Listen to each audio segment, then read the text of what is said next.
How's it going, everybody? This is Jason Ostrowski, and welcome to another edition of the Everything Real Estate Podcast.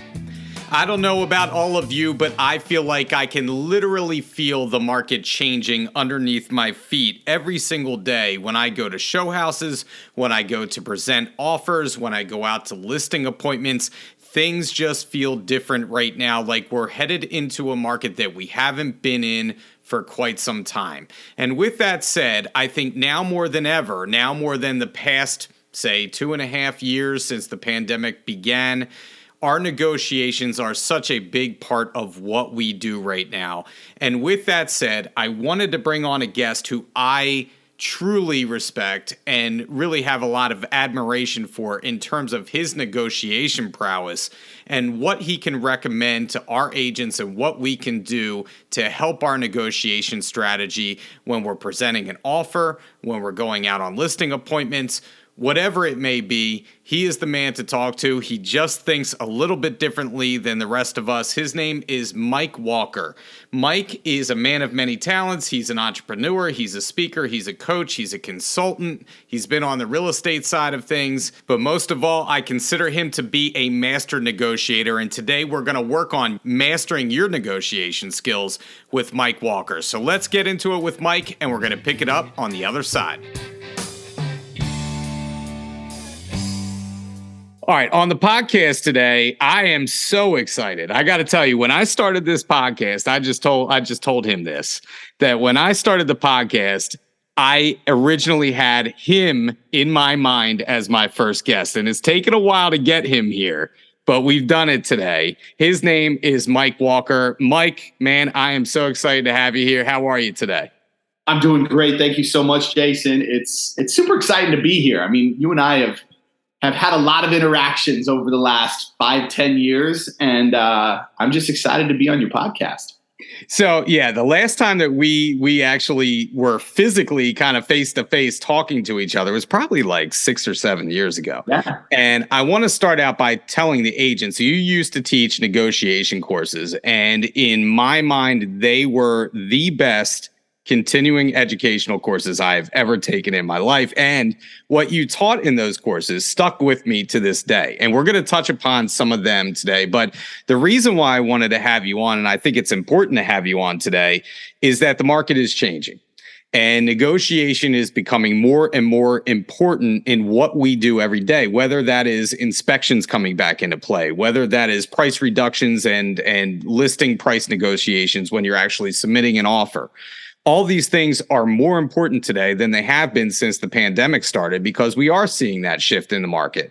So I thought it was a great opportunity to have you on this week. And we're going to jump right into it because when you were teaching your negotiation classes way back when, I always felt like you just thought differently than everybody else. Like this dude, I'd be in your class, I'd be like, wow, this guy just thinks differently. And I feel like it was almost intimidating in a sense because I felt like you were actively reading everybody in the class and trying to figure them out mentally, how can I negotiate, how can I negotiate with this guy and get what I want out of it, right? So trying to figure out the cues of a potential negotiation style of, say, someone that's on the other end, potentially working with you, whether that's a listing agent, a buyer agent. You talked about the concepts of win-win, win-lose, lose-lose negotiation styles. Can we start with that? What are those and what do they mean? Yeah, sure. So, I mean, when we look at approaches in negotiation, and it's not necessarily specific to real estate or a specific business industry. It's specific to an approach. It's about mindset. It's about how you view people and situations. And what I want people to understand is it's not about right or wrong, right, or good or bad. Knowing your kind of style and approach is just important to be self-aware. And the more self-aware you are as a negotiator, the better. But if you look at a win-win element, right, it's when you encounter two people that both have the objective of considering the other party, right? Considering their opponent, considering their thoughts, their needs, their desires, their outcomes, what they might be struggling with, taking into consideration, just what it is in the negotiation that will help them get to a yes, right? Where when you look at a win-lose situation, which is oftentimes as people develop their negotiation skills, they begin to run into this one more often than not. But win-lose is then where one person has the mindset, let me ask questions. And the other person is very just defensive. I don't really care about you or your side. I have a goal. I have something I want to accomplish. And the entire focus is around that in their conversation and their mindset. Again, not right, wrong, good or bad. It's the way that they're facing the situation. And then the last one, lose-lose, which you hear a lot, right, is that premise that both negotiators are only focused on their own needs, et cetera. And so when we look at environments, strategically, tactically, conversationally, being able to determine which one you're in the beginning is important for a negotiator because it determines what I'm going to get away with, how much time I can spend on the person, how much time I have to spend on strategy or tactics, how much defense I might need in order to not get taken advantage of, et cetera. And it oftentimes gives me an idea of how much I'll be able to accomplish versus not when it comes to my goal package, my term sheet, et cetera. So I think that, the environments in general, when we look at those, it's important for people to understand that not asking or having any interest in your opponent is a lose situation. It's a very encumbering, limited way to negotiate. It doesn't mean you can't have results or have success. There's more out there. There's a bigger availability in the conversation. So let's talk about that further. Like if you and I were doing a real estate transaction together, what might you ask me in terms of questions to figure out where I stand? Right? Am I a win-win participant, or am I out for my own agenda? Like we talk about win-lose, because I think for agents, the frustrating thing is being with someone that you want to work collaboratively with, and they're just out to punish you, right? They're out to win, and that's all they care about. They just want to beat you into the ground. So how do you deal with somebody like that? What kind of questions would you ask? A lot of it is so first off, I have to put myself in check with my perceptions. Our reactions are always based on our own perception of the situation, right? So when someone is very short, very brief, very like, well, whatever, just send it in. I have to remind myself that was created from somewhere, right? That didn't just come up because I called them today. Like they're not being that way just because of me. So I've got to put my tonology in check. I've got to think about the things that help foster cooperation and collaboration. I mean, think about like your generalized book of how to win friends and influence people, right? I want to make them an important part of the conversation. I want to show respect. And too many agents fight that ego. They're like, well, I don't have to just give you X, right? You requested a pre-qual letter before you're going to approve my showing, right? So I don't have to just give that to you. It's none of your business. And it's like, now we're off to the wrong start versus understanding, okay, what is it that you'd like to see on there? Is there a worry because of certain financing? Did you guys have a deal that fell apart? Asking questions to understand maybe a ramification that might be causing a little bit of hairy attitude from me or from them. I just want to explore it. And I got to be really, really always careful with tone. You can use the best words. You can use the best approach. You can use the best script. But if your tone is off, nothing's going to matter. Right? Like I've got to be inviting. I've got to be welcoming. So I would say it's less about what question would I ask them and more about asking myself the question of what is causing this? What's the root cause of this? How did that individual arrive at having a short-tempered attitude towards other agents?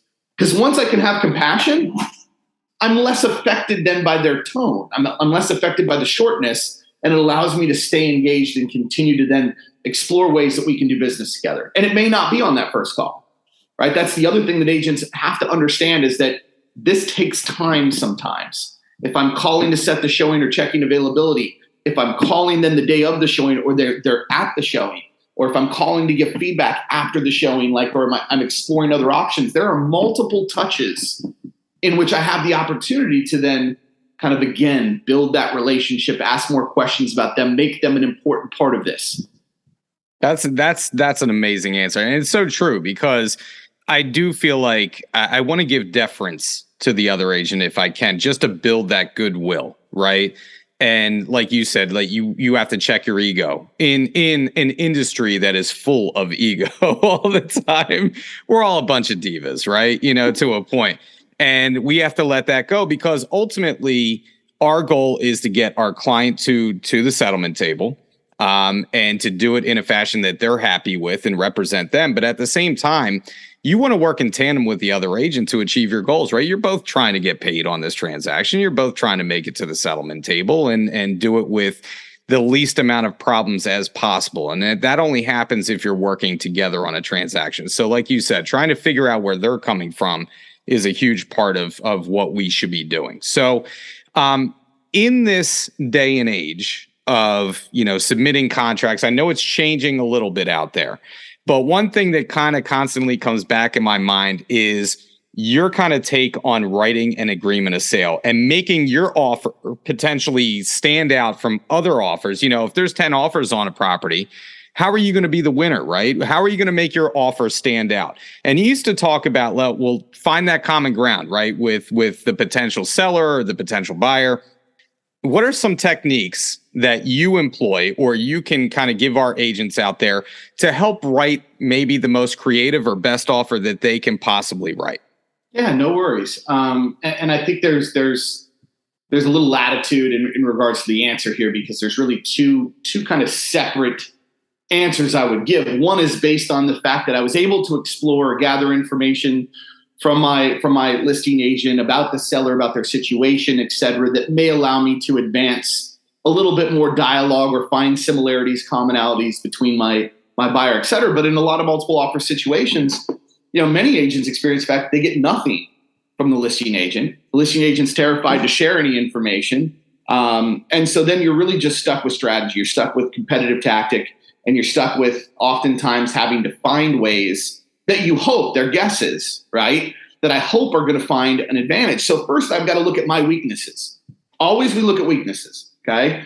And as much as buyers are like, oh, I've got a great mortgage and I'm putting 20% down or 10% down or whatever it is, it doesn't mean we don't have weaknesses, right? So let's look at that. What are we not willing to do, right? Are we not willing to advance in a multiple offer situation? If we had to go above ask, if we had to come back for a second round, a third round, what if they isolated us down to 2-3 people? Where are our weaknesses? Let's look at those first, because we've got to protect those, okay? Then we want to look at how do we embellish on terms that may not be price. Like, let's be real. There's only so much a buyer's willing to pay, right? Mm-hmm. So there are other things contractually, though, that we can do, appraisal protection clauses, right? That basically say, hey, if the property doesn't appraise, we promise to pay, above the actual appraisal price up to X, right? Like, we can put a cap on that. Obviously waiving contingencies that would be normal contingencies. Looking at ways to increase our deposits, even making portions of our deposit non-refundable right off the bat, even if we have a contingency involved. And I think this is a good one for people to understand.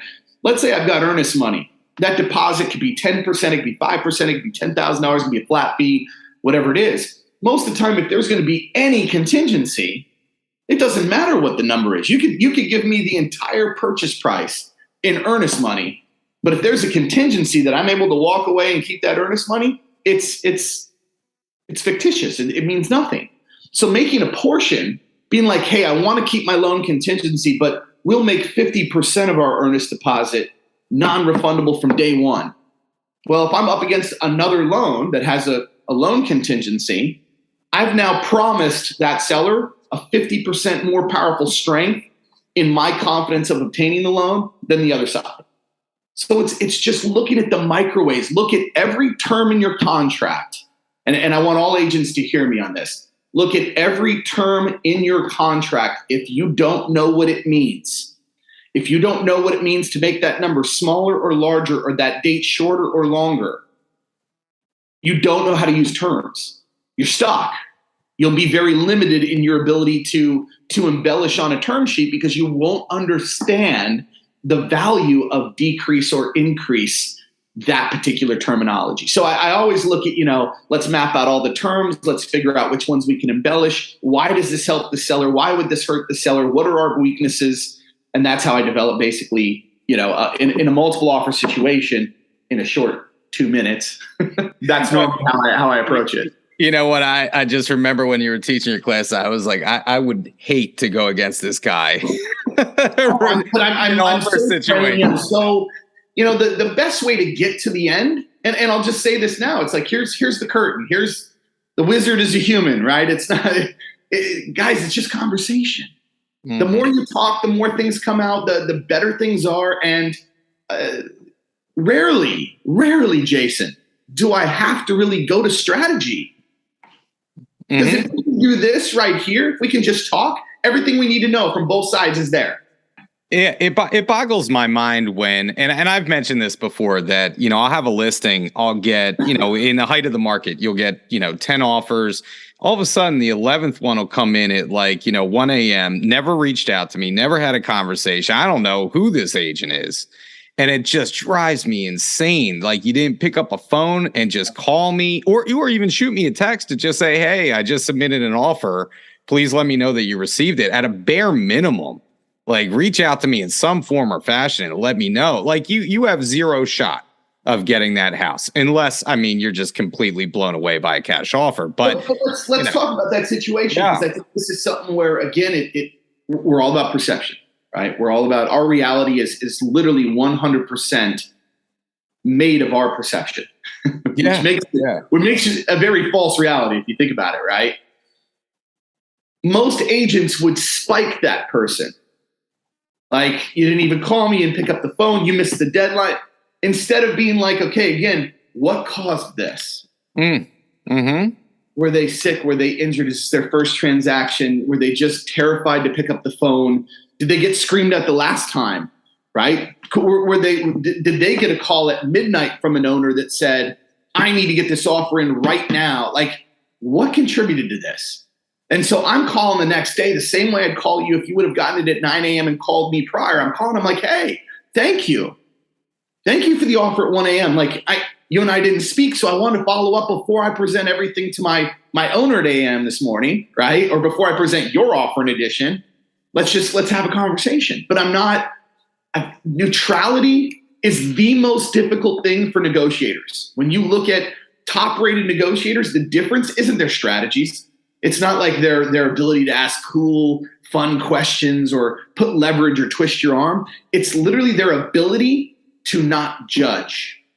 See, you set me straight right now, because this is exactly why I have you on, because I will tell you, I do judge that person. All right. At least I have, because I feel like they're not taking the time to, but you're right. It's trying to understand where they're coming from. And those reasons that you mentioned are all valid, and I never really thought about it that way. And maybe I need to, again, check my ego at the door and have that conversation the next day with them and see where they're coming from. Right. Yeah. So thank you for that. And that's something that I will do from now on. On the flip side of making an offer, I wanted to get into something you used to talk about, like the value proposition that you can give when you go on a listing appointment. A lot of agents do not talk about their ability to negotiate, right? And why that's important, and why, and commission wise, why that's important, right? To what they can add in terms of value if they are chosen to represent that seller. Can you talk about just talking about negotiation when you go out on a listing appointment and why that's important? Sure. So, and I think that to answer the question of sometimes why do people not talk about it, many agents can't articulate how they have an advantage of negotiation. They're like, oh, well, I negotiate for you. Well, how? Well, the offer comes in, I give it to you, we strategize, then we send it back. Well, how do you strategize? They can't, they've never been asked. And so it doesn't come up in a presentation because they can't break down a process. They can't say, here's what I ask, here's the data I gather, here's what we do, here's how I assess that, here's how we look at the opponent, and blah, blah, blah, blah. They don't have the training to be able to break that out. So the first reason we don't talk about it is we don't know how to talk about it. Number two, though, the importance of it is that most consumers don't value negotiation tactics from their agent because they don't believe we possess it, because we've never talked about it. And so it's that chicken before the egg, right? Is the consumer going to want it, so then I'll talk about it, or should I talk about it in hopes that the consumer will want it? And we go back and forth. But when it comes to listing appointments specifically, you're dealing with prejudgments around brand, prejudgments about how many listing signs does a company or an agent have, the saturation of that market from a company, their successes, et cetera. You have top producing agents. You have male, female, gender aspects that play a role. You have similarities and commonalities with sellers that go a long way. You have all of these factors that you're playing with. It's ultimately what got you the appointment to start with. And so the more that I can achieve an analysis of how we do things, people work with people that teach them stuff. It ultimately builds the fastest seam of trust is if you learn something from somebody, you're like, oh, that was interesting. Well, let me ask them more, because we like to learn from people. We like to follow people that have the ability to teach us through their words, through their actions. And that's through like the analogies and similes and ways that we dialogue. So the more that I can explain negotiation, forget the value of the word negotiation to the client for a minute. Take into consideration, the more that I can teach them something about it, the greater chance I have of linking immediate trust. The greater probability I have of that person being like, wow, the way that he explained that was really well. Wow, the way that he articulated how houses are sold was done really well. So it's more a part of just the mechanical elements of being able to break down what we do. And the more we can break it down, obviously, the more we can help achieve value for our services, our commission. It allows me to defend 6% better. What I hate, my biggest pet peeve, Jason, in this topic, is the agent who only brings up negotiation when it comes time for money or compensation. And the owner says to them, I don't want to pay your 6%, right? And, blah, blah, blah. And the person's like, well, if I can't negotiate my commission, how am I supposed to negotiate your price? Excuse me, dude. Like, come on. Worst line in real estate. Worst. Because number one, that consumer doesn't expect you to actually negotiate for them. In fact, studies show that the average consumer is not expecting negotiation, nor do they trust you to negotiate the price of your home, etc. Like, your access to them. And so when we look at it, it's really just achieving validity and value through being able to articulate the process. So I want to touch more upon the commission aspect, because what you just say there, and that line that you give is like that. We just as an agent, like I kind of roll my eyes, like same as you, because like that line's been around forever. You see so many agents using that line. And when it comes to commission, to your point, like if I bring closing costs with me, if I do my job correctly, and I explain what I can do from a value standpoint, the commission never comes up, right? Right. And there are going to be some times where people are just going to be focused strictly on commission. And I want to talk about that and how we defend that, or what techniques we can give to give ourselves the best chances. But I feel like it's setting that expectation, right? Oh, I'm getting XYZ. I'm getting all of this with you. It's of great value to pay, whatever the commission is, 6%, 5%, 5.5%, whatever it's going to be. What would you say to a seller that comes at you and objects to your possible commission, right? What techniques would you give the agents out there? So I think it depends on if it was just a straight out objection, right? So one of the best ways to object is to not return with a position, right? So if my owner just says, well, I don't know about 6%. Great objection, because I have no information now of what you really want, right? So then I'm going to explore, okay, well, what percentage do you believe, you want to pay, or what did you have in mind? And if they're like, well, I'm thinking 5%, I want the analysis. Everything about negotiation is trying to figure out the whys and the reasons and how people analyze and arrived at positions, right? So I want to know, how did you arrive at that? How did you come up with 5%? And again, I'm not going to say it in an aggressive way, a defensive way. I've got to watch my facial expressions, because those tell stories, right? Especially if I'm face to face with somebody. And it's just, help me understand how you arrived at 5%. Like, let's just start there. Because oftentimes, and then I'm just quiet and I'm inquisitive, I get to see how stressed are they about that percentage. Was it based on past? Was it based on what somebody else offered? Was it, because then I can start my rebuttal. I can start based on how they arrived there, versus an agent who just assumes that they know why and begins to give a rebuttal that actually doesn't land. because they never ask questions to identify the real reason. So they're just guessing. And that's the majority of agents when they defend, is they're just guessing of the reason the person wants 5%, 4%. Oh, well, it's about the money. They just want to net more. Said who? And even if that's true, affirm it. Have them affirm that so that you know you're both on the same page of why you're dealing with that issue, so that we can come up with a solution that fits that reason.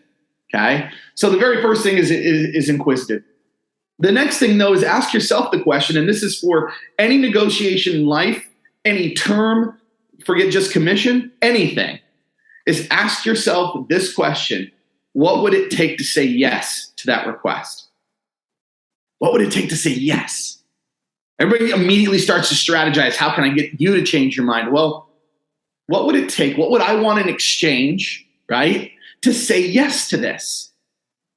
Is there a longer contract? Is it a better list price? Is it like, think about all the reasons. Let's just put out an example. Let's say a seller says to you, I don't want to pay any more than 4%. Well, I got agents that are walking out of the room right now. Like, okay, well, but what came with 4%? What else are we dealing with? Are we dealing with a 10% below the market list? We're like, I don't even have to take photos. I can put your address up and I'm getting multiple offers tomorrow. Am I dealing with a location where, again, I'm really trying to build a brand and a value within that neighborhood, and I'm going to send out a ton of just listed or just sold, when this thing's done? Am I going to get an open house that's just going to come flocked with unrepresented buyers? Like, what are all the facets here? What do I need to say yes? Will they agree to 4 open houses right off the bat for me to pick up additional buyers? Will they agree to a different price? Will they agree to a longer or a shorter list period? Will they agree to reimburse my marketing costs? What are all the things at play? So the best question you can ask is, again, to yourself as the negotiator: what would it take to say yes, instead of just defending one statement? That's an awesome answer. And I love that. I mean, everything that you touched upon could be reasons why you would say yes to a reduced commission, or every situation is different, Right. And I love the fact you just, it almost reminds me of like Ninja, right? Ninja's all about like just, Larry Kendall. I know Larry Kendall. Like, I love Larry. Just keep asking questions, like trying to find the pleasure and pain with people's perspectives, and you're doing that, and that's a fantastic answer. So, even though we're locally here, still in a seller's market, right? It's slowed down a little bit, but we're still considered to be in a seller's market. I'm sure you're still in a seller's market up there. It's always a seller's market, probably in New York. No, it's not always, but we just, we have such low supply that, and it's not everywhere in the city. I'll be honest, but we do have generally a low supply, which is still keeping the sellers in a pretty decent position. Our rental market is bonkers. Yeah. We were talking about that. Nothing I've ever seen before we came on. I mean, that's insane. So we're seeing the pendulum shift a little bit back in the buyer's direction. They have a little bit more power now to be able to negotiate things like list prices or inspection results. In your negotiation classes, I always loved your negotiation techniques, whether it was a tactic like anchoring or something like the red herring technique or strategy. Can you talk about some of the specific negotiation techniques you used to use way back when in real estate negotiations that you can impart on our audience and give them just a few examples of what they can do in terms of negotiations? Sure. So look at it as there's at the Real Estate Negotiation Institute, which I want to give just a short plug, because they're a great institute. They've got great classes. They've got amazing instructors. Like, it's a very well thought through curriculum. They talked about the variety of 2 different kinds of tactics when we talk strategy, right? There's competitive tactics, things that are designed to get a result, that are very result based. They don't require participation. They don't require you and I liking each other. They are oftentimes deemed as bartering tactics, right? Like, you see them a lot in bartering. Then there are collaborative tactics, which are much more relationship based, right? And so I would say that there's a few things that I would always embark on agents that I always felt like just helped regardless of my situation. I'm going to start with the collaborative, and that was always sharing of power, right? Power is a big play. And so if I wanted your assistance in things, I wanted to ensure that you always had something that you controlled. And I would always it's almost like when you have it, and I hate to put this in a toddler perspective, but it's like my daughter in the mornings, like she's a monster, like she is in control. And so for me to be able to work with that, I give her options so she always feels in control, right? Do you want this shirt or this shirt? You don't get any other shirts, but do you want which one out of these two? When I'm sharing in decision making, right, power choices, especially like think about in environments where title companies are involved, and I realize some states are attorney firms, some are titles, but look for any decision within a negotiation that region has a standard of practice that's heavily decided by one side. Offer in advance the idea or concept that you're going to allow the opponent to choose that or have some say in it. Like, hey, we want to use, land title or American title or First American, whatever it is. Do you have a preference? Because if you have a relationship, maybe we can all choose a title company that we all like versus it just being my decision because that's the normal standard practice. Does that make sense? So sharing of power, sharing of options, making sure that your counterpart, not necessarily your opponent, but your counterpart, the listing agent, buyer agent, et cetera, always feels like it's not them just being told what to do, what they can and can't do. There's involvement in the decisions. Okay. So that does require you setting your ego to a side.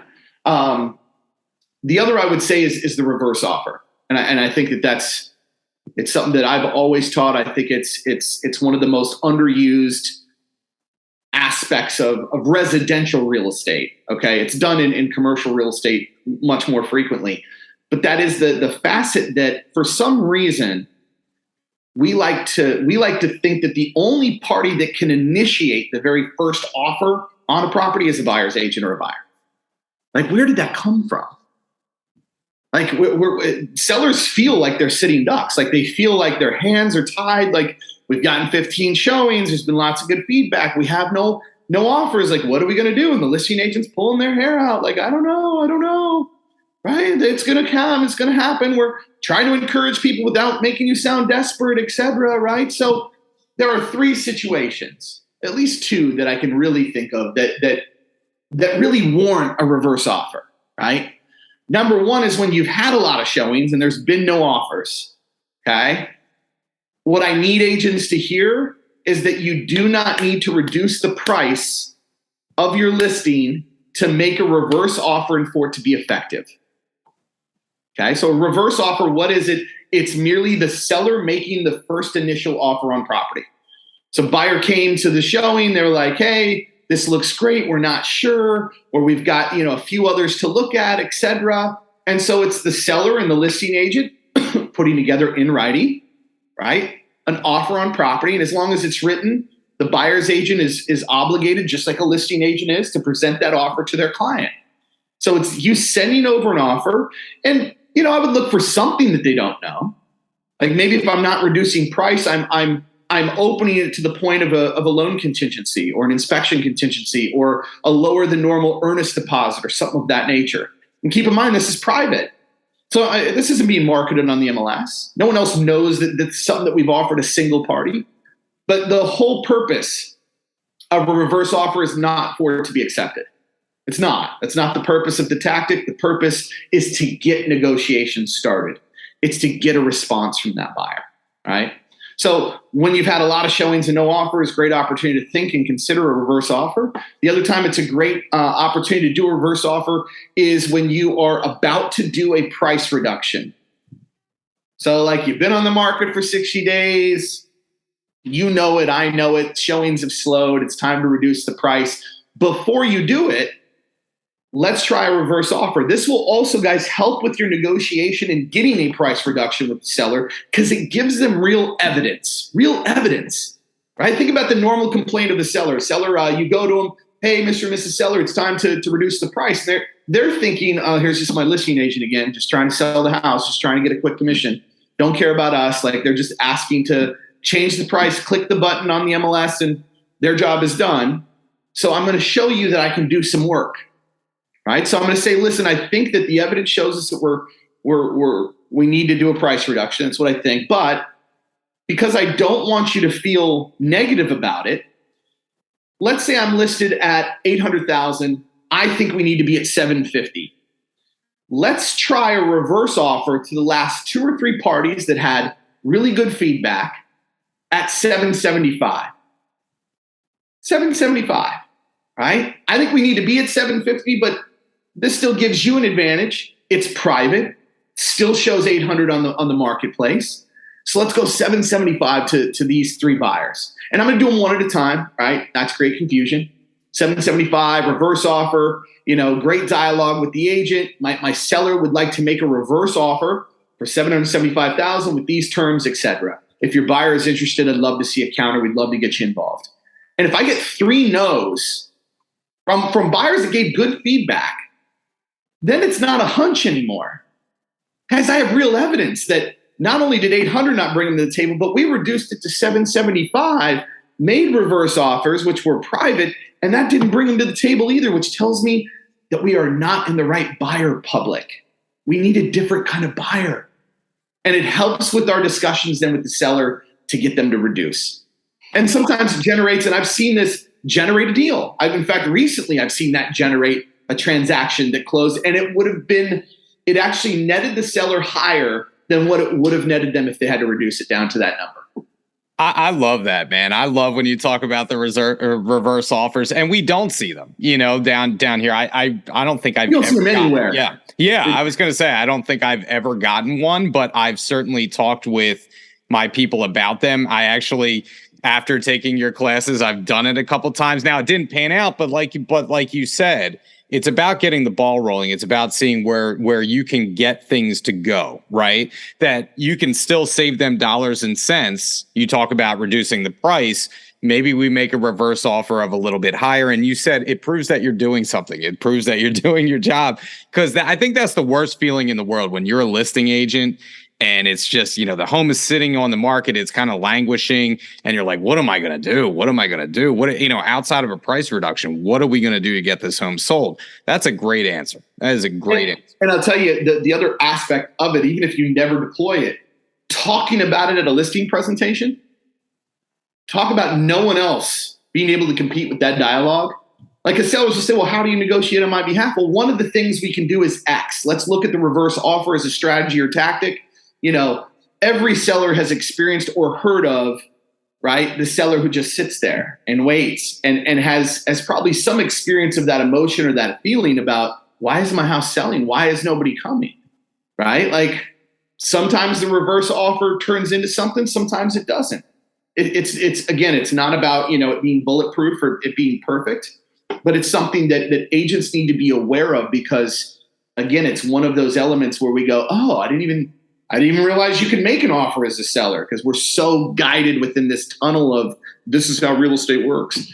So one of the tactics I can embark with you guys today. Yeah, man, that's amazing. Thank you. And so I want to switch gears a little bit because one anecdote that you used to tell always stuck out to me is that, and I was like, this guy's got such incredible guts on him to do this. But you used to tell a story about how you would go into a grocery store and you would go in the back of that grocery store and start haggling over, negotiating like the price of produce, right? Like the price of avocados, can you talk a little bit about why you did that? Like, why did you choose to do that? And did they think that there was like an insane person like hanging out in the back of the grocery store? No, well, I think one of the things about negotiation practicum that I learned early, and I learned this from my attorney mentor, was that you need practice environments, and not just environments where you barter. Because whenever I say this in classes or in seminars, or I remember at one point I was talking to actually Philadelphia, the government, the mayor's office. I actually did an entire negotiation series for all the department division heads for the city of Philadelphia. And I remember talking about a practice environment. Someone's like, oh, yeah, I go to yard sales all the time and barter. That's my practice environment. And it's like, okay, well, great. I love it when people are practicing bartering, but that's not really practicing negotiation. Negotiation, again, is more about those perceptions, the awareness. It's almost like, how can I keep myself calm? When fighters practice, they get into situations where it's going to get the adrenaline going so that they can still stay calm. right? So practicing sparring isn't just about shadow boxing. It's about like creating the emotional environment where you know that there's going to be possibly something that you could lose. So what I don't want to do is I don't want to just practice on my clients, and most agents won't. They'll go to these classes, they'll hear this podcast, they'll take the information, they'll be like, that was cool, but I've never done it before, so I'm not going to just all of a sudden do it for the first time on my client. So I created a practice environment at the grocery store, right? And so one of the things I wanted to mimic was we have these social rules. We have social laws, right? The do not enters, do not do's, well, you can't do that, or that's not right, et cetera. Well, at the grocery store, you have areas that are literal do not enters, right? Like the little door says employees only in the back, et cetera. And so there's two facets to this practice environment. Number one, you always want to practice finding and negotiating with real decision makers. So if I'm like out and I want a discount on avocados, right? Because I'm like, hey, these look really, really ripe, or they look like they're about to go bad. If I'm asking the stocking employee, hey, can I get some price off of these or off of artichokes, right? Can I get a discount? They look at you like you're foreign. And they're like, well, I don't make that decision. I just stock the shelf. Understandable.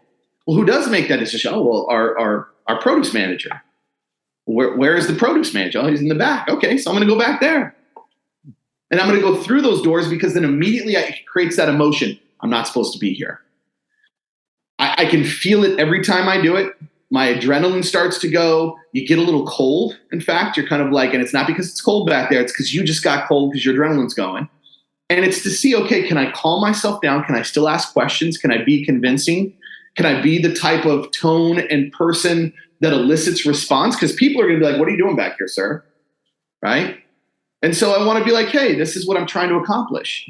So I create practice environments that can create the emotion, because that is the only danger within negotiation. It's not the strategy. It's not the words. You can do anything that you want. It's the delivery. It's, can I keep my cool? Can I keep my calm? Can I keep my posture? Can I keep my attitude, right? Like think about even just driving. You're driving along, somebody cuts you off, and now you went from like 0 to red. How long does it take for you to come back down to normal? What are your triggers as a person? The more you're aware, the better negotiator you are. So that's why I created the practice environment at the grocery store. And now I'm really afraid that we're going to have 100 agents being arrested in the back of grocery stores. If you have to leave. This is about no. And for agents doing this, do not blame the podcast that got you detained at your local Giant or Wegmans. Disclosure. All right, so I want to know, because you and I are relatively around the same age, right? And I want to know kind of, how did you end up at this point? Like, how did you end up being, I consider you to be an expert on negotiation, right? Like, how did you get to this point? Like one person that I admire for negotiations, like Chris Voss, right? The FBI hostage negotiator. He actually teaches classes. He's on Masterclass. He has stuff out there. Like, who did you get your wisdom from? Number one, who did you follow, and are you following someone like a Chris Voss now? Is there books that you read on negotiation? Like, where did you attain this information, and where would you kind of guide people if they wanted to learn more about negotiation? Like, where should they go? So there was a variety of areas, and think about it as like there's educational context. There's like, what do you call that thing? Right? So call that theory, call that modeling. I learned that from various institutes, right? So I learned that from articles and lessons and classes from Wharton, Northwestern. Harvard has a great negotiation program that is free. They also have paid programs there that you can take. There's a lot of institutional research that one can do. I then learned I had a legal mentor who was also litigation for some time and loved his posturing, loved the dynamics and the display and the showmanship of negotiation, which gave me an edge, right? So I followed him for years and like a puppy. He's actually who originally got me involved in negotiation as the teaching concept. I learned it from the founder of the Real Estate Negotiation Institute. His stories from being involved in Procter and Gamble and being an international negotiator of large, multi-million dollar contracts and things of that nature. I learned it obviously from the streets of just selling, buying real estate and losing, right? Like losing a lot, being bankrupt, going through foreclosures, like watching really negative situations. I've been really fortunate to have experienced extreme hardships where I feel like a lot of people don't have that experience, and so it's tempered.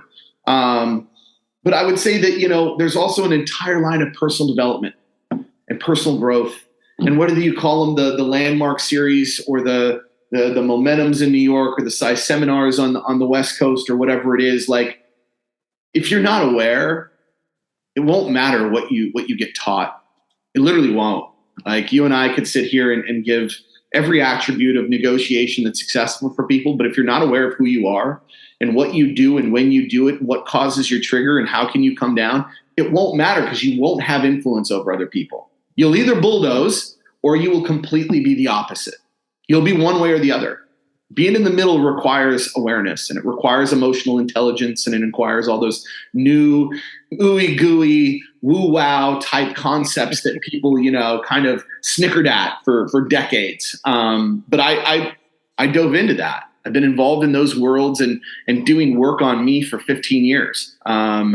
So I don't know that there's one source or one person. I don't follow anybody right now. I think there's great books. If you've never picked up a negotiation book, Getting to Yes by Roger Fisher, always a go-to. I love anything by Richard Schell, who's a professor at Wharton. He's got a lot of strategy, bargaining for advantage type things that are out there. The Art of Woo, in fact, is a great book by him. But I would just say, search for the aspect of educational value and personal awareness, because those are two different concepts, and both of those add to your ability to be a great negotiator.